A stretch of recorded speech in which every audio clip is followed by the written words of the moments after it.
I added 37 yards to a student's drive this week, and the results were so impressive, I had to share them with you. And the best part is, it was 3 simple things that I'm gonna share with you today. I'm PGA teaching professional Todd Kolb, Director of Instruction for US Golf TV and the Sanford Power Golf Academy. And I'll tell you this, there's nothing more fun as a golf coach than helping somebody take this club right here, their driver, and add distance to it, because it's what we all love. And the best part of it is a lot of times it's pretty darn simple. And today I'm going to share with you 3 things: hand position, stance width, and ball position, and how if you get those in the right spot, you also can add 37 yards or maybe even a little bit more to your drives. And if you haven't already, hey, be sure to subscribe to our channel. This is the place for you. If you love golf and you love working on your game, US Golf TV is the place for you. And you know already, if you've been watching any of my videos, I love hearing from you. I love the comments. I love the dialogue. I cannot tell you how much I've learned from you. So please be sure to leave a comment and ring a bell so you know when we get our next videos coming out. So let's dive right into this. Now, the beauty of it is I'm going to do this a little bit different here today. If you've watched any of my videos before, I'm going to do this more of like a test study, kind of like a case study. I've got the TrackMan out, I've got my mobile device set up right here, and we're going to go through these 3 things with the driver, and we're going to actually track it, and so I can show you how it really works. So then when this student came in, typical student, all right, plays once or twice a week, doesn't practice a lot, and this is what I saw, and this is probably what a lot of you are doing with their drives. Number 1 is they had their stance very narrow. Now bear in mind that with the driver, it's the longest club in your bag. It's the club that you're swinging at the highest speed. You need your stance to be a little bit wider. We're going to talk about the specifics of that in a second. So number 1 mistake that I see is the stance is too narrow. Number 2, this is a killer with the driver, is the hands are too far in front of the ball.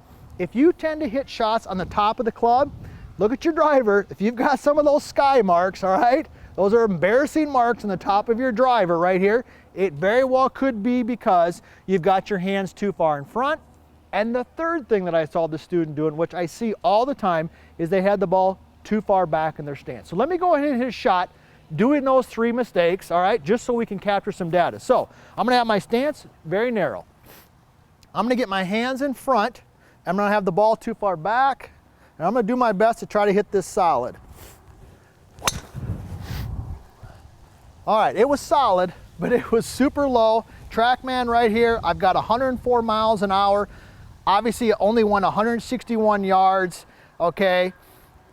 Not a very good shot. I did hit up on it a little bit. If you've watched any of my other videos, you know you want to hit up on the ball a little bit. I did hit up on it at 0.6, but it didn't go anywhere. So what should we be doing in the setup in those 3 components? Let's talk about that. So let's talk about what we want. First of all, let's dive into the stance. All right, with the stance, you want your stance width to be at least shoulder width apart. So as a golf coach, when I'm sitting here, I want that stance width. What I'm looking at is pretty much the inside of the heels, inside of heel, the inside of heel. I want those to be roughly about the same width as my hips or the same width as my shoulders, all right?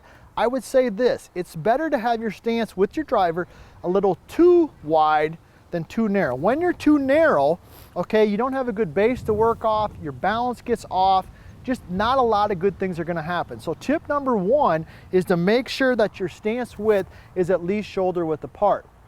Now let's talk a little bit about, I want to talk about ball position next, because I think this is one of the easiest ways to change this, all right? And at the end, if you slice your driver, at the end, I do want to give you a quick tip on how to, in essence, fix that slice and help you start drawing the golf ball, but I'll do that in just a second. So ball position, we know this. We want to hit up on the golf ball slightly. So let me go ahead and hit a shot. I'm going to get my good stance width, all right? Okay, but I'm going to have the ball a little too far back in my stance. Notice it's about in the center of my stance right here. And I'm going to go ahead and hit a ball, and we're going to see what type of numbers we get. Okay, now I'm not going to lie, that was a little bit on the heel, probably wasn't my best swing. Speed was down a little bit, okay. Angle of attack was about 0.4, but my spin rate went to 3,000. Even though that ball was super low, the spin rate, excuse me, went way up. And if you know anything about drivers, you want to keep that spin rate down a little bit so you get some more roll. So let's tee up another one. Now what I'm going to do here is I'm going to try to make a little bit better swing here, but I'm going to move that ball forward slightly so that I can hit up on it a little bit. Okay, I hit that on the toe slightly. Definitely was a better shot. Okay, angle of attack on that, 3.8, so definitely more up on it. Let me check the spin, it's calculating right now. Okay, 2265, 2,265. Brought that spin down, obviously much more distance. So when you get the ball too far back, my friends, what's gonna happen is you're gonna hit too down on it. Even though the ball goes low, the spin rate was way up, you're not gonna get it the roll that you need in terms of with the driver, all right? So let's tee up another one here. So here's what we've learned so far. We've learned a little bit about stance width. You're gonna be a little wider, shoulder width apart, right? Okay, we're gonna get that ball forward. Now exactly where should it be? I like it to be at least off the inside of the lead heel, maybe even off the lead toe. So as a golf coach right here, I want that ball to be forward. So the tip that I would give you to find that spot would be to take your setup, put your feet together like this. Put the ball right in the center, take your lead foot, for me it's my left foot, point it just slightly, take my trail foot and then get my stance width this way. Most golfers do this. They come in, maybe they put their feet together and then they just separate equally. And now the ball is right in the center. Put your feet together, all right? Separate just a little bit, maybe an inch, 2 inches at the most, and then get all of your width with your back foot. This will get your ball in the right position, all right? And go ahead and hit it. Okay, a little bit of club twirl on that one because I hit that one nice and solid, okay? Once again, 3.8 up angle of attack. That's perfect for me because I don't have a ton of club head speed, so I got to hit up on it. Spin rate again, 2241. That is perfect for me, all right? Now, I promised you also we're going to talk about hand position. Let's talk about that and how that can impact the numbers. And then we're going to talk about slicing. All right, so let's say we got the good stance width, shoulder width, right? We know how to do that. Boom, boom. Okay, we got the ball off the lead toe, hand position. All right, I see this mistake a lot. They take the butt end of the club and we shove it forward. See this here? So when I get that, even though I've got good stance width, okay? Even though I've got the ball in the right spot, but if I get my hands here, let me go ahead and hit a shot. Okay, low bullet. Angle of attack, 0.6 down. 0.6 down because my hands are so far forward, okay? And just no carry at all on that, all right? So where should your hands be? Tee up another one here.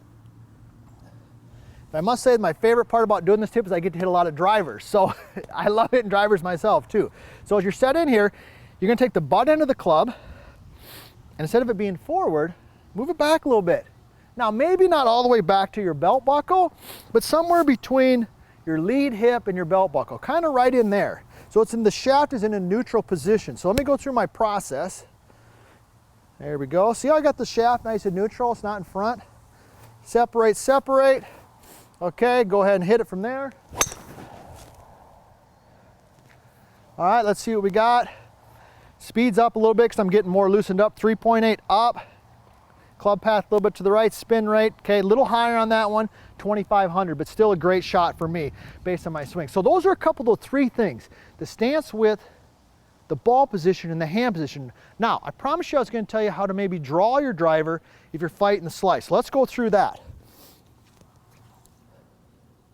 Now, if you got some questions or some comments on that, hey, fire those in there. I'll do my best to answer all those questions for you because that's why we're here at US Golf TV is to help you out. And hopefully you've already subscribed, so you can make sure and do that as well. So if you're slicing your driver, all right, here's what we know. If you're slicing your driver, you're more than likely, you're probably swinging the club out to in.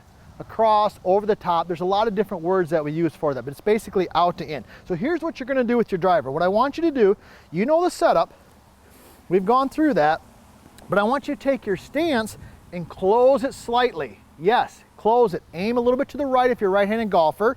Take your lead hip, bump it a little bit, and then here's the key. Here's the real secret. Take your lead arm and raise it slightly. Okay, now from this position right here, I've got my weight a little bit forward. My hip is over here. My stance is slightly closed. My lead arm is up a little bit. Now from this position, I can hit it from the inside right here. Let me go ahead and hit one. Here's my setup. Oh yeah. I'm gonna see that kick that path. Yep, that kicked my path. My in to out, that was 5 degrees in to out. I hit up on it even more, 4.6. Even though my club head speed was the same, that golf ball traveled significantly further. Believe it or not, my spin rate was down just a little bit too. So next time you head to the golf course, here's what you're gonna do. Grab your driver, get set up there, put your feet together.